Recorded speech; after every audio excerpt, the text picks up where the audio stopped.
setir ayat itu. Bahkan mereka membuat hadis palsu. Yang jualan terong membuat hadis palsu tentang terong. Sesungguhnya terong itu penyembuh dari segala penyakit kecuali kematian. Gak ada hadis terong penyembuh segala penyakit kecuali kematian. Kalau habbatus sauda ada. Sabda Nabi riwayat Bukhari, habbatus sauda dawaun likulli da. Habbatus sauda itu penyembuh dari segala macam penyakit. Hadis Nabi ada habbatus sauda, tapi terong enggak. Karena beliau jualan terong mungkin, terus beliau membuat hadis palsu kayak gitu. Lalu ayat, apalagi cenderung nih sebentar lagi, kadang ada kepentingan-kepentingan, ayat dijual belikan. Tolong ya, sampaikan ayat-ayat yang nanti ujung-ujungnya memilih saya sebagai seorang pemimpin. Jangan liyashtaru bihi thamanan qalila, menjual ayat Allah dengan harga yang sangat murah. Thamanan, harga, qalil, yang sangat murah. Dia mau memilih ayat-ayat yang sesuai dengan kehendak dan hawa nafsunya, dan mereka membuang ayat-ayat yang lain yang enggak sesuai dengan hawa nafsunya. Yu'minuna bi ba'dil kitab wa yakfuruna bi ba'd. Al-Baqarah pernah kita bahas ayat itu. Yu'minuna bi ba'dil kitab, mereka hanya beriman kepada sebagian kitab, wa yakfuruna bi ba'd, dan mereka kufur kepada sebagian yang lain. Ini ciri-ciri orang-orang yang dimurkai Allah. Hati mereka keras, mereka sukanya mengubah firman Allah. Bahkan mereka dulu dalam beberapa riwayah dan beberapa asar pernah mereka tuh membuat surah Al-Fil. Kalau kita kan Al-Filnya tuh Al-Fil yang alam tara kaifa fa'ala rabbuka bi ashabil fil alam yaj'al kaidahum fi tadlil. Kalau mereka Al-Filnya itu Al-Fil, Al-Filul ladzi khurtumut tawil, Al-Filul ladzi jismuhu kabir. Gajah, gajah itu khurtumut tawil, belalainya panjang. Al-Filul ladzi, gajah itu jismuhu kabir, yang badannya besar. Mereka tuh berusaha untuk mengubah ayat-ayat Allah, karakter mereka. Yahud, Nasara, kaum kufar. Apa sih sebenarnya maksud tujuannya mereka mengubah ayat Allah? Satu, supaya kaum muslimin tidak bisa meraih kegemilangannya, sebab karena mereka menjauh dari ayat Allah. Sayyidina Umar bin Khattab tuh pernah berkata, kalimat ini legendaris sekali kalimatnya. Kata Sayyidina Umar bin Khattab, kalian tidak akan sampai pada kegemilangan sebelum kalian kembali kepada Al-Quran. Tulis di kolom komentar ya teman-teman TikTok, YouTube, Instagram. Kalian kaum muslimin tidak akan sampai kepada puncak kegemilangan sebelum kalian kembali kepada Al-Quran. Ini dibahas nih. Jamaah kita tuh udah menghatamkan Riyadhus Shalihin, lalu menghatamkan Fathul Mu'in, lalu menghatamkan Arba'in Nawawi dengan syarah Arba'in An-Nawawiyah, lalu kita sudah menghatamkan Kitabut Tauhid, lalu kita menghatamkan Bulughul Maram, lalu kita perlahan menghatamkan kitab-kitab yang lain sebelumnya. Ada Syama'il Muhammadiyah wal Akhlaqin Nabawiyah wal Adab Islamiyah. Kita juga pernah menghatamkan Al-Kabairnya Imam Az-Zahabi, dosa-dosa besar.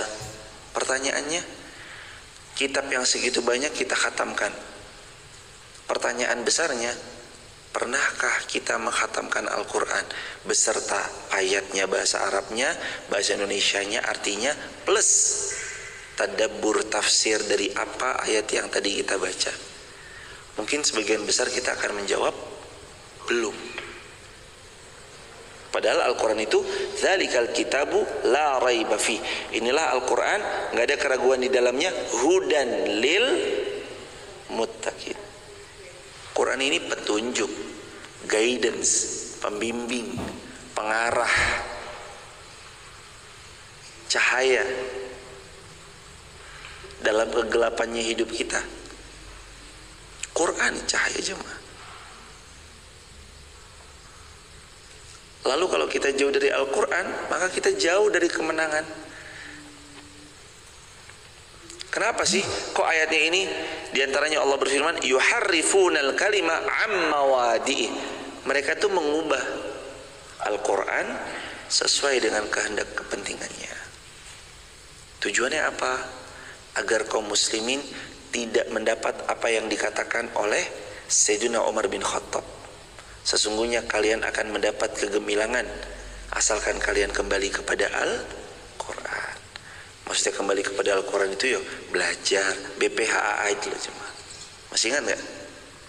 Sikap dan adab kita kepada Al-Quran BPHAA. B. Baca. P. Pahami. H. Hafalkan. A. Amalkan. A. Ajarkan. Itu adab kita sama Al-Quran. Tapi kebanyakan secara umum, mohon maaf, B-nya aja belum. Gimana kita mau nyampe BPHAA? B-nya aja belum. Saya datangkan riset.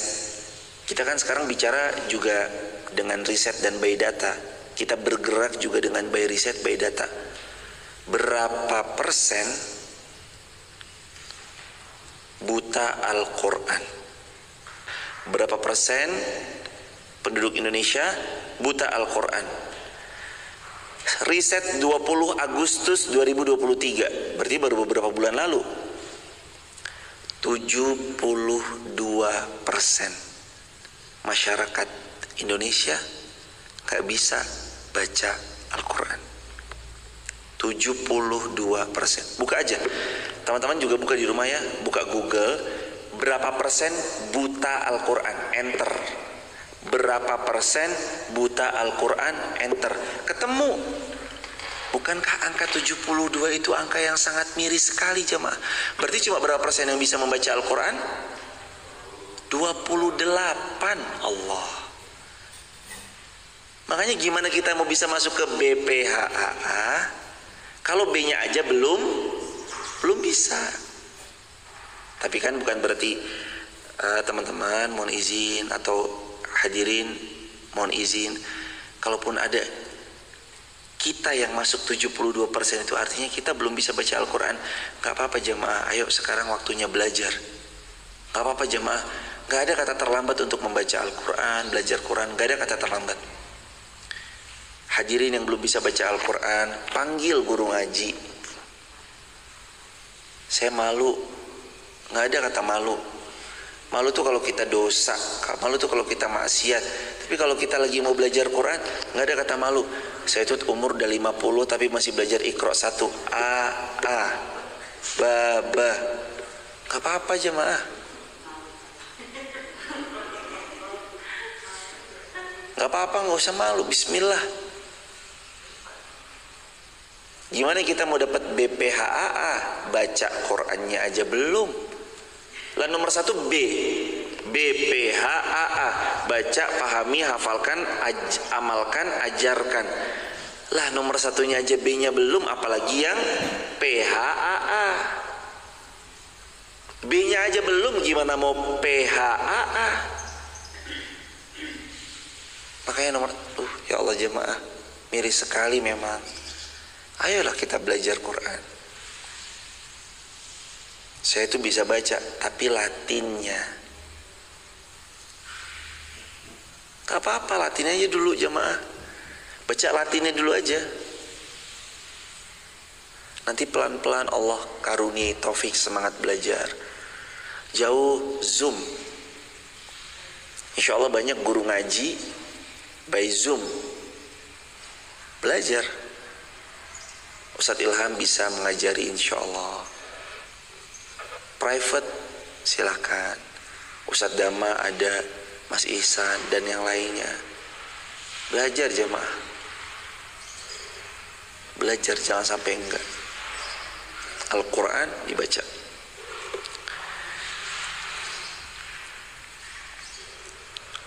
Wa nasu hazzan mimma dzukkiru bih. Dan mereka sengaja melupakan sebagian pesan yang telah diperingatkan kepada mereka. Dan engkau Muhammad senantiasa akan melihat pengkhianatan dari mereka, kecuali kelompok kecil di antara mereka yang tidak berkhianat. Artinya memang kaum kufar sukanya adalah berkhianat. Maka maafkanlah mereka, biarkanlah mereka. Sungguh Allah menyukai orang-orang yang berbuat kebaikan. Artinya kalau terjadinya pengkhianatan, ada dua sikapnya. Fa'fu wasfahu. Kalau dalam ayat ini sikap kita itu adalah fa'fu anhum wasfah. Sikap ketika kita dikhianati sama orang itu cuma dua, yang Allah bahas dalam Al-Maidah ayat ke-13. Ada dua. Fa'fu anhum, maafin aja, maafin aja. Wasfah, dan biarkan mereka. Salah satu amalan yang ringan di lisan tapi berat bobotnya kalau kita mau amalkan tuh amalan memaafkan. Apalagi sama pengkhianat. Sulit sekali memaafkan orang yang berkhianat sama kita, jemaah. Sulitnya bukan main. Kita maafin mereka dari kesalahan-kesalahan mereka. Tapi memang anjuran dalam Islam itu untuk memaafkan, jangan nggak dimaafin. Maafin, jemaah. Hidup kita itu bakal tenang ketika kita berusaha memaafkan banyak orang. Hidup kita tenang ketika kita berusaha memaafkan banyak orang. Tahu pengalaman yang Nabi pernah ceritakan? Itu penghuni surga, itu penghuni surga, itu penghuni surga. 3 waktu berbeda Nabi sebut penghuni surga, penghuni surga, penghuni surga, dan orangnya sama. Lalu sahabat penasaran, nginep di rumahnya. Ketika nginep, amalan ahli surga ini apa sih? Dan ternyata ketika nginep biasa aja. Sholat biasa aja, puasa biasa aja, sedekah biasa aja, majelis ilmu biasa aja. Begitu ditanya, apa amalanmu? Beliau jawab, saya itu sebelum tidur maafin kesalahan orang. Oh, ternyata amalan ahli surga diantaranya adalah memaafkan kesalahan orang lain. Sejak saat itu menjadi syarat untuk kita yang beriman, sebelum tidur berusahalah untuk maafin siapa aja yang pernah salah sama kita. Kadang-kadang kita juga harus berterima kasih ya jemaah. Orang yang mengkhianati kita itu kadang cara Allah untuk menguatkan kita nggak jatuh pada kesalahan yang sama. Orang nggak amanah cukup tahu untuk kita nggak dekat-dekat lagi dan nggak bergaul sama orang yang nggak amanah. Begitu hadirin. Dan sungguh Allah menyukai orang yang berbuat kebaikan. Allah tuh suka kalau kita selalu berbuat baik. Di antara orang-orang yang mengatakan kami ini adalah Nasara, kami telah mengambil perjanjian mereka, tetapi mereka sengaja melupakan sebagian pesan yang telah diberikan kepada mereka, maka kami timbulkan permusuhan dan kebencian di antara mereka hingga hari kiamat, dan kelak Allah akan memberitakan kepada mereka apa yang telah mereka kerjakan. Coba digaris bawahi, Allah yang menimbulkan permusuhan di hati mereka. Memangnya jamaah kira sesama orang zalim tidak saling bermusuhan? Memangnya jamaah kira sesama orang-orang zalim tidak saling baku hantam? Memangnya jamaah kira sesama orang zalim tidak saling sikut-sikutan? Mereka itu sikut-sikutan jamaah. Sesama orang zalim sikut-sikutan. Jangan dikira ketika satu saudara kita yang di negeri Syam sedang berjuang mati-matian dengan harta dan jiwa mereka mempertahankan tanah air dan wibawanya kaum muslimin, lalu yang kubu sebelah si Wahyudi ini, Wahyudi maksudnya dibalik ya, bukan nama, mohon maaf kalau ada nama, saya kalau nyebut itu kan kadang suka trouble di sosial media, tapi Yudi maksudkan jamaah ya. Ibu gimana masuk nggak? Paham nggak ibu-ibu? Wahyudi ya itu dipelesetkan supaya nggak di-ban. Kasihan. Kasihannya mereka itu adalah mereka memandang mungkin saudara kita di Syam sedang mereka habisi, tapi mereka lupa mereka lagi cakar-cakaran di dalam tubuh mereka sendiri. Kan kita tahu ayatnya, wa makaru wa makarallah wallahu khairul makirin. Mereka mencoba bermain-main membuat makar, tapi mereka lupa Allah sebaik-baik pembuat makar. Dan Allah sudah berfirman, mereka akan Allah munculkan dalam hati masing-masing mereka permusuhan. Nanti saling tabuk-tabukan, saling sikut-sikutan satu sama lain. Kalau ada seorang ulama itu pernah membuat satu kalimat doa, Allahumma sholli ala Sayyidina Muhammad wa ashghiliz Allahumma sholli ala Sayyidina Muhammad wa ashghiliz zalimin bizzalimin, atau wa ashghiliz zalimin lizzalimin. Ashghil itu artinya, ya Allah jadikanlah mereka itu sibuk. Apa yang mereka sibukkan?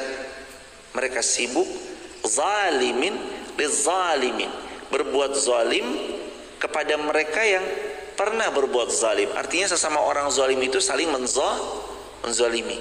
Cakar-cakaran kah? Sikut-sikutan kah? Apa maksud tujuan mereka? Saling bahu-membahu. Gak ada yang namanya orang saling bahu-membahu dalam berbuat dosa, kecuali pada akhir dari perjalanan bahu-membahunya berbuat dosa pasti kebinasaan, kehancuran.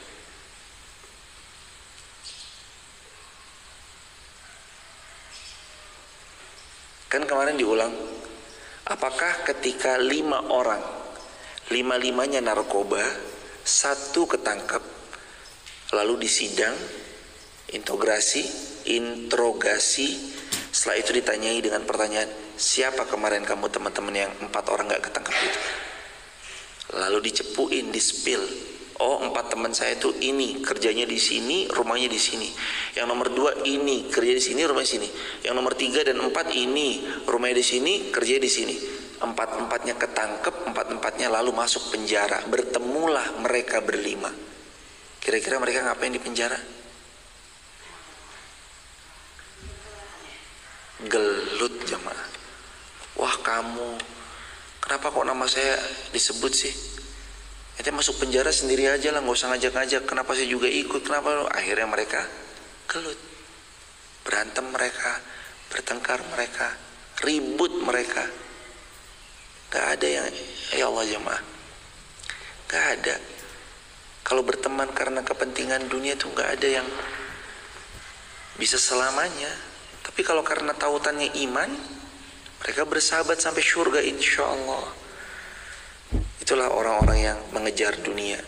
Di kepalanya tuh gak ada yang lain kecuali kepentingan. Kadang di kepalanya tuh gak ada yang lain kecuali cuan. Di kepalanya tuh gak ada yang lain kecuali mereka memandang ini adalah hanya untuk kepentingan pemuas hasrat nafsu mereka belaka. Tidak ada kawan yang abadi, tidak ada lawan yang abadi. Semua hanyalah tentang kepentingan. Nauzubillahi min dzalik, ya Allah. Nanti Allah yang menimbulkan permusuhan. Karena kepentingannya itu bukan untuk menolong agama Allah, tapi kepentingannya untuk perut masing-masing, kekuasaan, hasrat berkuasanya masing-masing. Akhirnya buyar jemaah. Begitu hadirin. Yahdi bihillah manittaba'a ridwanahu.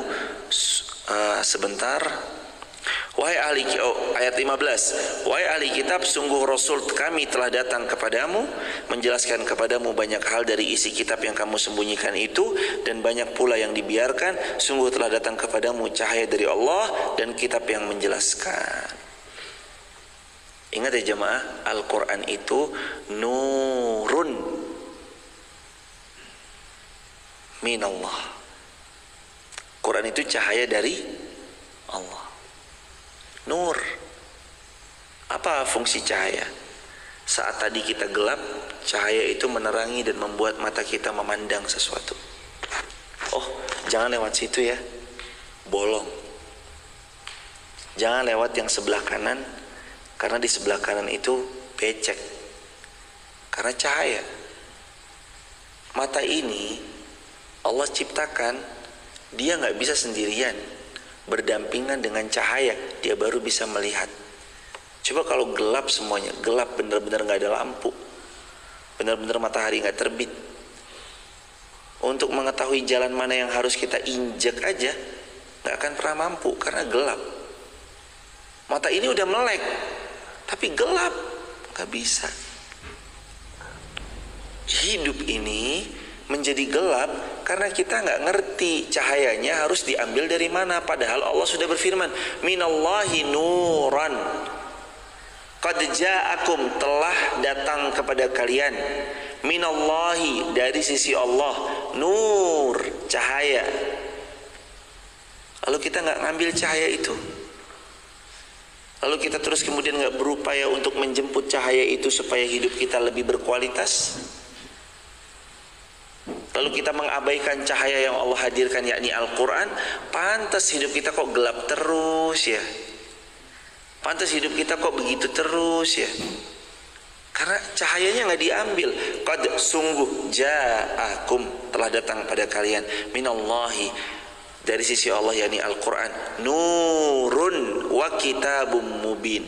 Dan Al-Quran ini adalah nur, cahaya bagi kalian, wa kitabum mubin. Dan Al-Quran ini adalah yang akan menjelaskan semua secara gamblang, sejelas-jelasnya kepada kalian. Quran. Makanya ayo pagi, mata ini jangan melihat matahari sebelum membaca Al-Quran. Dah. Pagi baca Quran, hari ini lewat nyaman insyaallah jemaah.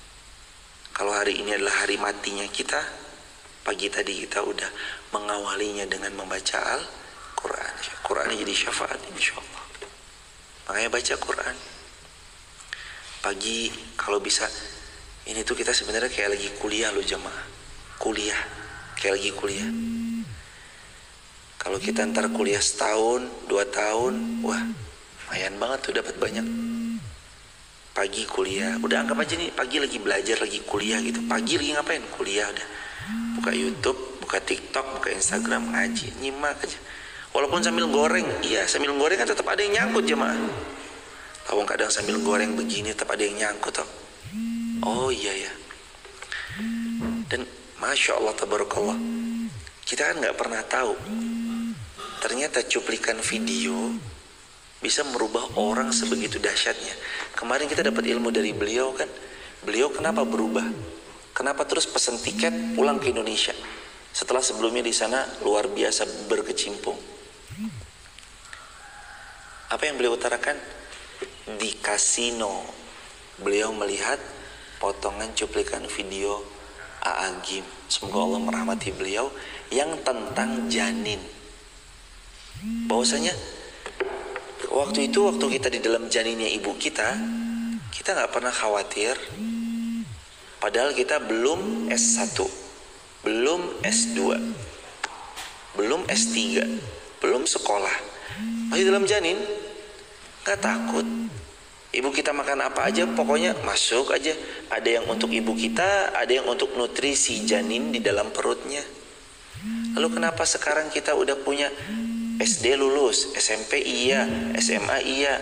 Sekarang YouTube di mana-mana tinggal belajar. TikTok tutorial untuk bikin ini ada di TikTok. Tutorial masak tempe yang enak di TikTok ada. Tutorial buat tahu yang enak di Instagram ada. Nggak kurang-kurang. Sekarang pun jemaah, kalau jemaah mau anaknya belajar lewat YouTube, itu udah luar biasa. Banyak ilmu, banyak sekali bertebaran di sana. Berarti nggak usah sekolah dong, nanti dulu. Bukan berarti serta-merta kita melepas mereka bersosial media. Silahkan nak belajar aja lewat Google. Ya, Google lebih pintar, kita akui. Google lebih pintar dari guru-guru kita. TikTok dengan semua pengetahuannya lebih banyak bisa diakses daripada guru kita yang terbatas. Tapi ada satu yang gak bisa mereka ajarkan. Apa? Adab. Mereka nggak bisa ngajarin. Google bisa ngajarin adab nggak? Secara teori bisa, tapi secara praktik langsung, Mbah Google, mana senyumannya nih? Google senyum. Google senyum, paling suara doang. Kita nggak bisa ngeliat gestur tubuhnya, mimik wajahnya, raut mukanya. Didapat di mana itu? Saat bertemu, mulazamah dengan gurunya. Yang kedua, yang nggak diajarkan adalah circle. Anak kita butuh circle nggak? Butuh. Sebagaimana Rasulullah aja punya sahabat. Anak kita butuh sahabat nggak? Butuh. Siapa yang mensahabati mereka? Silakan dipilih. Di mana Anda menempatkan anak Anda, condongnya disitulah mereka nanti mencari circle. Orang tua yang menginginkan anaknya hafal Al-Quran tapi menyekolahkan anaknya di sekolah balet misalnya contoh, menjadi penari balet atau menjadi penghafal Quran? Kalau disekolahkan di sekolah balet, jadi penari balet. Karena lingkungan memang difokuskan untuk itu. Sedangkan kalau misalkan kita memfokuskan anak kita menghafal Al-Quran, lingkungannya pun yang akan Allah hadirkan, Allah memilih mereka. Maka biasanya, sekali lagi jemaah, Allah akan mempertemukan jiwa-jiwa sesuai dengan siapa dia akan condong bersamanya. Kata Nabi, al-arwahu junudum mujannadah. Riwayat Imam Muslim. Sesungguhnya tiap-tiap ruh itu seperti pasukan peleton yang mereka akan bersatu kalau warnanya sama, coraknya sama, tujuannya sama, impiannya sama, mereka ketemu.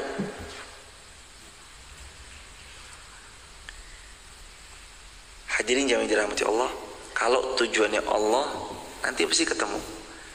Apapun kendaraannya, apapun merek apapun kendaraannya, apapun mereknya, berapapun cc-nya, kalau tujuannya ke Jakarta, pasti ketemu deh. Mau di rest area tol 283, 150, KM 70, KM 50, KM 220. Kalau tujuannya ke Jakarta nanti ketemu. Kita yang lagi bersama-sama berjuang menuju Allah, nanti di perjalanan pasti ketemu deh. Apapun pergerakannya, komunitasnya, siapapun gurunya, kalau tujuannya karena Allah, nanti ketemu tuh di jalan. Karena sama-sama tujuannya untuk mencari ridhonya Allah.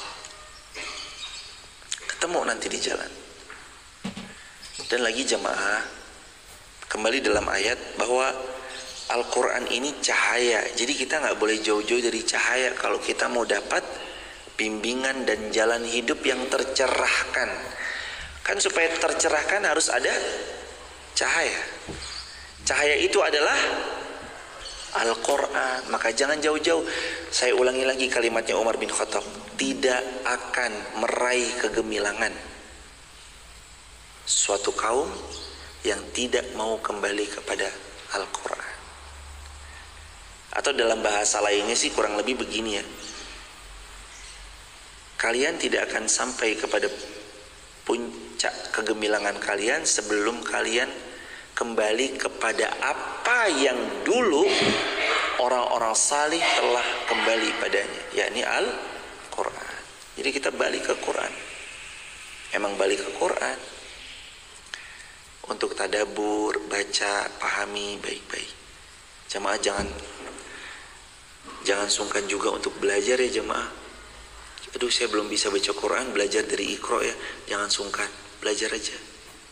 Coba dibuka di Instagram, banyak kok jasa guru-guru ngaji Quran online tuh banyak sekali kok. Insya Allah jemaah buka Instagram juga bakal ketemu. Jangan sampai kita mati belum bisa baca Quran ya jemaah. Aduh ya Allah, kita baca WhatsApp bisa kok jemaah. Masa ya kita meninggal dalam keadaan belum bisa baca Al-Quran? Minimal ya bisa lah. Yuk mumpung masih ada kesempatan, masih dikasih hidup, pelajari Al-Quran. Jangan sampai kita gak bisa baca Al-Quran. Anak-anak kita yuk dididik jemaah supaya mereka bisa baca Quran. Panggil guru. Jangan sampai selama 60 tahun kita hidup, kita tuh dunia terus, Quran aja gak pernah kita sentuh. Padahal cahaya kehidupan kita, Allah berfirman, nurun. Cahaya itu adalah Al-Quran. Wa kitabum mubin, dan Quran ini yang akan menjelaskan padamu gimana sih baiknya hidup ini. Kalau lagi dikecewakan, apa sikapnya tadi? Kalau lagi dikhianati, sikapnya apa? Fa'fu anhum wasfah. Maafkan lalu wasfah. Wasfah tuh kalau diterjemahkan biarkan, tapi kalau diartikan secara wasfah saburah, artinya tuh hapus ya, papan tulisnya hapus. Saburah, wasfah saburah, hapus tuh papan tulis. Jadi maksudnya fa'fu anhum, maafin dia. Wasfah, lupain aja. Wasfah, udahlah, biarin, hapus aja lah. Wasfah, udahlah, orang ini skip aja. Wasfah, udahlah, jaga jarak. Wasfah, udahlah, take it simple. Jangan lagi berurusan sama hal-hal yang demikian. Wasfah. Gitu jemaah. Dari mana kita tahu cara bersikap itu? Dari Al-Quran. Karena Al-Quran kitabum mubin, kitab penjelas yang mendatangkan penjelasan sejelas-jelasnya. Al-Quran. Makanya kalau pagi kita interaksi sama Quran, nanti pulang nih ngantar anak sekolah udah punya bekal. Ibu pulang gonceng di motor anak sekolah, udah jadi ustazah buat anaknya. Anakku jangan lupa ya. Dan ini tips trik aja. Kalau ngomong sama anak perempuan, ditatap wajahnya. Wajah anak kita di sini, anak perempuan di sini. Kalau ngomong sama anak laki-laki, sebagian berpendapat bisikin ke telinganya. Nah, nanti begini-gini ya. Ya. Yang beda tuh treatment anak laki-laki sama mentreatment anak perempuan, beda. Anak perempuan kelas 1 SD aja udah dewasa, kelihatan banget dewasanya kelas 1 SD. Mungkin faktornya juga banyak ya, antara faktor anak pertama, kedua, ketiga. Treatment anak pertama sama mentreatment anak yang paling bontot ya, kalau orang kita bilangnya, beda. Tapi ala kulli hal, sekali lagi jemaah, ada bekal yang kita sebagai orang tua harus punya. Bekal itu adalah nurun, cahaya yang ada dalam Al-Quran. Wa kitabum mubin, dan Allah berfirman Quran ini adalah kitab mubin, penjelas yang akan memberikan penjelasan pada kalian sejelas-jelasnya, insya Allah. Mari jemaah yang dirahmati Allah, kita bersyukur kepada Allah. Alhamdulillahi rabbil alamin. Kita akhiri dengan kafaratul majlis. Subhanakallahumma bihamdika asyhadu an la ilaha illa anta astaghfiruka wa atubu ilaik. Barakallahu fikum. Salam keluarga di rumah. Assalamualaikum warahmatullahi wabarakatuh.